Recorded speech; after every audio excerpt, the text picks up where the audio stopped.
அம்மா வணக்கம்மா. உங்களோட பேர் சொல்லுங்கம்மா. நீங்கள் வந்து வள்ளலார் மேலே பக்தியாக இருக்கிறீங்கன்னு கேள்விப்பட்டோம்மா. என்ன சந்தர்ப்பத்தின் மூலமாக நீங்கள் வள்ளலார் வழியில் இந்த வழிபாட்டுக்கு வந்தீங்கன்னு சொல்லுங்கம்மா. அது வந்து ரொம்ப கஷ்டத்தில் இருந்தேன் சார், முடியாமல் இருந்தேன். சரிம்மா. பிள்ளை குட்டியெல்லாம் கூட ரொம்ப எனக்கு இறந்துருச்சுங்க. ஓஹோ. அதுக்கு பின்னாடி வள்ளலார் மேலே நான் இயேசுவையே ரொம்ப இதாக இருந்தேன். அதுக்கு பின்னாடி அவரே சொல்லிட்டாரு, பாஸ்டரு, எனக்கு பெரியவதற்காக அவளை போய் நீங்கள் சந்திங்கமான்ட்டாங்க. ஓஹோ. அதுக்கு பின்னாடி வீட்டுக்கு வந்து அழுதுட்டு அவங்ககிட்டயே அழுதுட்டு அதோட நான் எங்கன போய் பார்ப்பேன், நான் எங்கே போவேன் எனக்கு தெரியாதே, நீங்களே சொல்லுங்க நான் கேட்பேன் அப்படின்னு சொல்லி. சரி. அவங்க நீங்கள் போங்கம்மா உங்களுக்கு இடவெல்ல வருவாங்கன்னு சொல்லிட்டாங்க. அது வந்துக்கிட்டு இருக்கையில இடவெல்ல அந்த சாமி கும்பிட்றவங்க வந்தாங்க. சரிங்கம்மா. வள்ளலார் கும்பிட்றவங்க. ஓஹோ. அதோட திருப்பி அண்ணே இந்த மாதிரி நான் வந்து எனக்கு இப்படி சொல்லிட்டாங்க, என்னை உசுரையும் காப்பாற்றினாங்க, என் பிள்ளையும் 40 நான் முடிவு போயிருந்தேன், அதையும் என் பிள்ளையும் காப்பாற்றிட்டாங்க. அப்படிலாம் தேவலையாக்கி வகுத்தை கீறி எனக்கு கட்டிலாம் எடுத்து வெளியே வச்சுட்டாங்க. அப்படி ஏசு இப்படிலாம் செஞ்சவர் தான், அவர் தான் தெய்வம்னு இருந்தேன். இப்போ என்னைய பெரிய இடம்னா எனக்கு தெரியவே தெரியாது. அப்போ கடவுள்கிட்ட நான் கேட்டதுக்கு, நீ போமா அந்த வழியிலே வருவான்னு சொல்லிட்டாங்க. அந்த வழிக்கு நான் வந்தேனே அப்படின்னு அவங்ககிட்ட அழுதேன். அவங்க சொன்னாங்க, சரிம்மா இருக்காங்க, நான் காட்டுறேன் தரேன், இந்த ஒரு தான தர்மம் செய்கிற கோயில் இருக்கு, வள்ளலார் கோயில் இருக்கு, அங்கே கூட்டி போகிறேம்மான்னு சொல்லிட்டாங்க. அதோட நீங்கள் போகிறதோட என்னை விட்டுறாம நீங்கள் கூட்டி போங்க அப்படின்னு நான் கெஞ்சி கேட்டேன். அப்புறம் சரி இது கூட்டிகிட்டு போயிட்டாங்க. எந்த ஊருக்கு கூட்டிகிட்டு போனாங்கம்மா? பரமக்குடியில இருந்து. பரமக்குடியிலேருந்து எங்கே போனீங்க? நாங்கள் விஜயங்குடியில் இருந்தோம். விஜயங்குடிங்கிறது இளையாங்குடி தாலுகா. அங்கே இருந்து உங்களை பரமக்குடி தாலுகாவில் வள்ளலார் கோயிலுக்கு கூட்டிகிட்டு போனாங்க. கூட்டி போய் அவங்க இங்கே சாமிகிட்ட பௌட்டி கொண்டு காமிக்கும்போது அவங்ககிட்ட நான் சொன்னேன், என்னென்ன வழி இப்படி இப்படி நடந்துச்சுண்டு. அது வழி அப்புறம் அந்த அண்ணன்ட்ட கேட்டேன். அப்புறம் இந்த கோயிலை இப்படி வந்தேன்னா உனக்கு தேவையாயிருமான்னு சொன்னாங்க. சரி. அதோட நான் வந்திருக்கேன் இங்கே தர்மசாலைக்குன்னு சொல்லி. அப்போ சொல்லவும் அவங்க என்னை கேட்டாங்க என்ன மாட்டேன், என் பிள்ளையெல்லாம் அப்படியெல்லாம் போயிடுச்சு, சரி, உங்கள் இடத்துக்கு வந்திருக்கேன், நீங்கள் தான் காப்பாற்றணும்னு சொல்லி. அதுக்கு முன்னாடி அவங்க ஒன்றுமே வராதுமா, இங்கே எந்த கொலையும் செய்யப்படாது, எந்த ஒரு கோயில் உங்கள் கோயிலில் பொங்க வைங்க, ஒரு மலை வாங்கி கூட போடுங்க, எந்த விதமான இதுகள்லாம் கொலையெல்லாம் செய்யாது. சரி. வேறு நீங்கள் இதுகளில் செஞ்சால் ஒன்றும் பாதகம் இல்லை, இது மாதிரி இருந்தியெல்லாம் உங்களுக்கு எந்த பாதகமும் செய்யாது, உங்கள் பிள்ளைகளுக்கு எந்த பாதிப்பு வந்தாலும் நாங்களாச்சு அப்படின்னு சொன்னாங்க. அதோடைக்கு நான் அதில் இருந்து எந்த ஒரு கவிச்சி பண்ணுறேன் எதையும் நாங்கள் வழங்குறதும் இல்லை. நான் மட்டும் அப்படி இருந்தேன், எங்கள் வீட்டுக்காரவே எனக்கு செல்வார்த்தைக்கு வரல. சரிங்க. அதோட அவர் விட்டுட்டு நான் அவங்களுக்கு வேறு இடத்துல செஞ்சு கொடுத்துக்கிட்டே இருந்தேன். சரிங்க. அதுக்கு பின்னாடி இப்போ அவர் செஞ்சு கொடுக்கவும் என்னால் முடியலை. அதோட அவரையும் நீங்கள் எங்கிட்டும் சாப்பிட்டுக்கிறங்க சரி அப்படின்னு என் பிள்ளை தலையெடுத்ததுலேருந்து என் பிள்ளையோட என்னையோட இருந்துருச்சு. சரி. நானும் திங்க மாட்டேன் அப்படின்னு. அதுக்கு பின்னாடி அவங்களும் இருந்தாங்க. அதோட வேற கல்யாண காட்சியில் போனால் சாப்பிடுவாங்க. அதை பற்றி பரவாயில்லம்மா. இப்போ நீங்கள் வந்து எத்தனை ஆண்டுகளாக இந்த புலால் மறுத்தது? எத்தனை ஆண்டுகளாகம்மா? இப்போ 30 வருஷம் இருக்கு. 30 வருஷம் இருக்கும். உங்களுக்கு குழந்தை வந்து ஆண் குழந்தை பிறந்ததா பெண் குழந்தை பிறந்ததா? பூரா ஆம்பளை பிள்ளை தான். இல்லைம்மா, இந்த வள்ளலார் நெறிக்கு வந்த பிறகு பிறந்த குழந்தை? அதுதான் பெண்கள். சரி, அது பேர் என்னன்னு வச்சுருக்கிறீங்க? அதுதான் காளீஸ்வரி. பெரிய பிள்ளையா இருக்கா இல்லை திருமணம் ஆயிடுச்சா என்னங்கிற தகவல் சொல்லுங்கம்மா. கல்யாணம் பண்ணி கொடுத்து 2 பொண்ணு இருக்கு. காளீஸ்வரிக்கு திருமணம் செஞ்சு கொடுத்து 2. அப்போ உங்களுக்கு பேத்தி 2 இருக்கு. பேர் சொல்லுங்க. பேத்தி மூத்த பேத்தி பேர் என்னங்கம்மா? அது ஜோதி பிரியா. ஜோதி பிரியா. 2வது பொண்ணு? அதுக்கு தர்ஷினி. என்னங்கம்மா? தர்ஷினின்னு வச்சுருக்கிறீங்க. இப்போ வள்ளலார் நெறிக்கு வந்த பிறகு இப்போ மானாமதுரையில் இருந்து ஜெயராம் அப்புறம் வள்ளி அவங்க 2 பேரும் அவங்க வந்து உங்கள் வீட்டுக்கு அருகாமையில் வள்ளலார் கோயில் கட்டியிருக்கிறாங்க. ஆமாம், நாங்கள் வந்து இங்கே வந்து 10 வருஷம் இருந்தோம். இதுக்கு பின்னாடி நாங்கள் ஒரு செவ்வாய்ங்க போயிட்டோம். சரிங்கம்மா. வள்ளலார் கோயில் கும்பிட்ட இடத்துக்கு. சரி. அங்கே தர்மசாலையில் வந்து எங்கள் அண்ணன் காட்டினார் பண்ணவங்க. அப்போ அப்படியே போய்கிட்டு இருக்கல அவருக்கு கொஞ்சம் வயசாகி ஒரு இதாக போயிட்டாங்க. சரி. அதுக்கு பின்னாடி இவங்க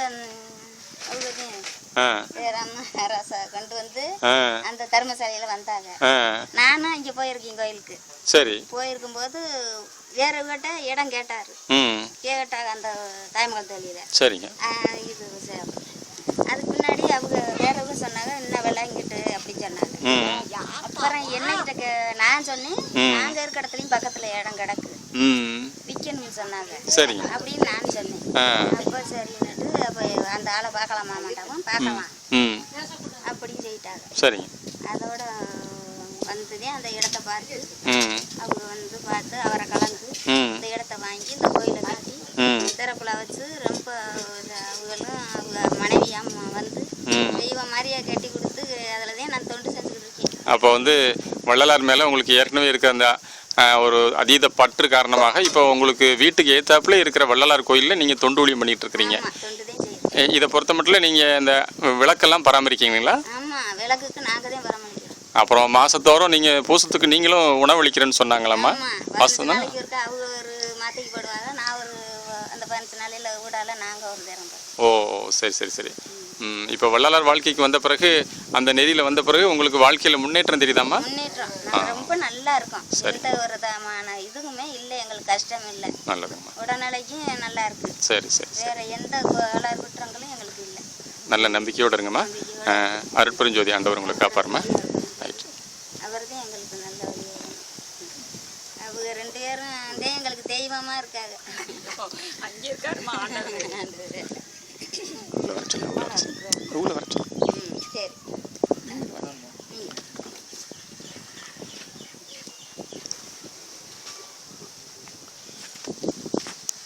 இப்போ வள்ளலார் கோயில் கட்டியிருக்கிற அந்த தம்பதியர் வந்து இப்போ உங்களுக்கு பக்கத்தில் நிற்கிறவங்க தானே?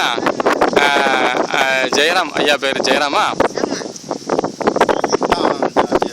நீங்கள் என்ன அரசாங்க உத்தியோகத்தில் இருக்கிறீங்களா இல்லை தொழில் பண்ணுறீங்களா ஐயா? அரசாங்க உத்தியோகம்னா எந்த அலுவலகத்தில் பணிபுரியுறீங்க? எந்த ஊரில் பணிபுரியுறீங்க?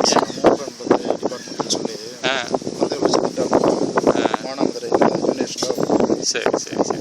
உங்களுக்கு வந்து வள்ளலார் மேலே எத்தனை ஆண்டுகளாக ஈடுபாடு உண்டுங்க ஐயா? சுமாரா வந்து ஒரு 22 ஆண்டுகளாக ஈடுபாடு உண்டு. மேரேஜுக்கு பிற்பாடு நம்ம வீட்டுக்காரம்மா வள்ளி காமிச்சு அவங்கள்ட்ட நான் மூலமாக வள்ளலார் பற்றி தெரிஞ்சுக்கிட்டீங்க. அதில் கொஞ்சம் ஈடுபாடு வந்து. வடலூருக்கெலாம் நீங்கள் பணிபுரிஞ்ச இடத்துலேருந்து வடலூருக்கு போயிட்டு வந்துருக்கிறீங்களா? ஆமாம், வள்ளலார் மாவட்டத்திலேயே ஒரு 14 ஆண்டுகள் நான் பணிபுரிஞ்சிருக்கேன். 14 ஆண்டுகள். அப்போ கடலூர் மாவட்டம் சொல்கிறீங்க? கடலூர் மாவட்டம். சரிங்க. பண்ருட்டி நியரில் அண்ணா கிராமங்கிற ஊரில் வேலை செஞ்சேன். அண்ணா கிராமம். அப்போ வந்து அங்கே வடலூர் பக்கங்கிறனால ஒரு மாதத்துக்கு ஒருக்கா 2 மாதத்துக்கு ஒருக்கா அடிக்கடி அங்கே போகிறது, கோயிலுக்கு போகிறது. வடலூர் சத்தியஞான சிவிலம் போய் வந்திருக்கிறீங்க. சரி. நம்ம இங்கே மானாமரில் இப்போ வந்து நம்ம மூங்கில் உரணிங்கிற கிராமத்தில் நீங்கள் வள்ளலார் கோயில் கட்டியிருக்கிறீங்களா? ஆமாம். எத்தனை ஆண்டுகள் ஆகுது? 3 ஆண்டுகள் பூர்த்தி அடைஞ்சிச்சு. பூர்த்தி அடைஞ்சிருச்சு. இது மாதந்தோறும் இங்கே என்ன சிறப்பு பண்ணுறீங்க? நம்மளால் முடிஞ்ச வரை அன்னதானம் பண்ணுறோம். ஏதோ ஒரு 35-40 பேர் சாப்பிடக்கூடிய அளவுக்கு, சின்ன குழந்தைகள் பெரியவங்களாம் வந்து சாப்பிட்டு போகிறாங்க. அந்த அளவு பண்ணிடுறோம். ஆமாம். இப்போ நீங்கள் வந்து வள்ளலார் நெறிக்கு வந்த பிற்பாடு உங்களுக்கு பிறந்த அந்த பெண் குழந்தை பற்றி சொன்னீங்கம்மா. அவங்களோட பேரை சொல்லுங்கள். காளீஸ்வரி. இப்போ உங்களுக்கு பக்கத்தில் அருகாமையில் நிற்கிறதா அந்த பெண்ணா? ஆமாம். உங்கள் பேர் சொல்லுங்கம்மா. காளீஸ்வரி. சரி சரி. இப்போ உங்களுக்கு பேத்தி வந்து எத்தனை 2 பேர் சொன்னீங்களேம்மா? சோதி. அது யாரும் சொல்லுங்கள். இது சோதி பிரியா. யார் மூத்தது இதில்? ஆமாம், இது இதே மூத்தது. இதான் மூத்தது. ஜோதி பிரியாவா? உங்கள் பேர் என்ன பாப்பா? சோதி பிரியா. சொல்லு சோதி பிரியா. சரி. உங்கள் பேர் என்ன? தர்ஷினி. என்ன கிளாஸ் படிக்கிற சொல்லு. என்ன கிளாஸ் படிக்கிற? என்ன படிக்கிறீங்க சொல்லுங்க. எல்கேஜி. எல்கேஜி படிக்கிறீங்களா? இது மூத்த பாப்பா 1ஆவது படிக்கிறா? சரி சரி சரி சரி சரி சரி. நீங்கள் இருந்து எல்லாருமா இருந்து இந்த வள்ளலார் ஆலயத்தை சேர்த்து சிறப்பாக பார்க்குறீங்கன்னா. அம்மா வணக்கம்மா. வணக்கம். வணக்கம். உங்கள் பேர் சொல்லுங்கம்மா. என் பேர் மூக்கம்மா. உங்களுக்கு சொந்த ஊருங்கம்மா? சொந்த ஊர் மேலநெட்டூர் சார். மேலநெட்டூர் இளையாங்குடி வட்டத்தில் இருக்கு. இளையாங்குடி வட்டாருங்க. சரி சரி சரி. இப்போ நீங்கள் வள்ளலார் கோயிலுக்கு இங்கே மூங்கில் உரணிக்கு எப்படிங்கம்மா வந்தீங்க? இது கோயில் நடக்கிறது எனக்கு தெரியாது. இவங்க தான் சொன்னாங்க. யாரு? நம்ம வீட்டுக்கு திருவம்மா. திருவம்மா சொன்னாங்க. என்னன்னு சொன்னாங்க? வீட்டுக்கு முன்னாடி ஒரு கோயில் வச்சு நடத்துறோம். வேற ஊர்ல வந்து நடத்துறாங்க. சரி. அவங்கதான் கோயிலுக்காராங்க. நாங்களும் கூட நின்று எல்லாம் செய்யறோம். சரி. நீங்க நாளைக்கு அன்னதானம் போடுறோம், அந்த இடத்துக்கு நீங்க வந்து கலந்துக்கிறீங்கன்னு சொன்னாங்க. ஓ, அவங்க உங்களுக்கு வந்து இடையில பஸ்ல வரும்போது சொன்ன தகவல் அடிப்படையில் நீங்க இங்கே வந்துட்டீங்க. உடனே 6 மணிக்கெல்லாம் வந்துட்டேன். அவங்களுக்கு நீங்க உறவினர்களா? உறவினர் இருக்குதே. ஓ, சரி சரி சரிம்மா. இங்க வந்து இங்க எல்லா விஷயத்தையும் இந்த வழிபாட்டிலையும் இப்போ கலந்துக்கிட்டீங்க. அன்னதானம் அடிக்கடி நான் வந்துடுவேன். சரிங்கம்மா. அன்னதானத்தில் இன்னைக்கு இப்போ நீங்கள் பசியாக இருந்தீங்களாம்மா? எல்லாம் சாப்பிட்டோம். ரொம்ப சிறப்பம்மா. நன்றிம்மா. சிறப்பாக நடத்தும். நன்றிம்மா. வணக்கம்மா. வணக்கம்.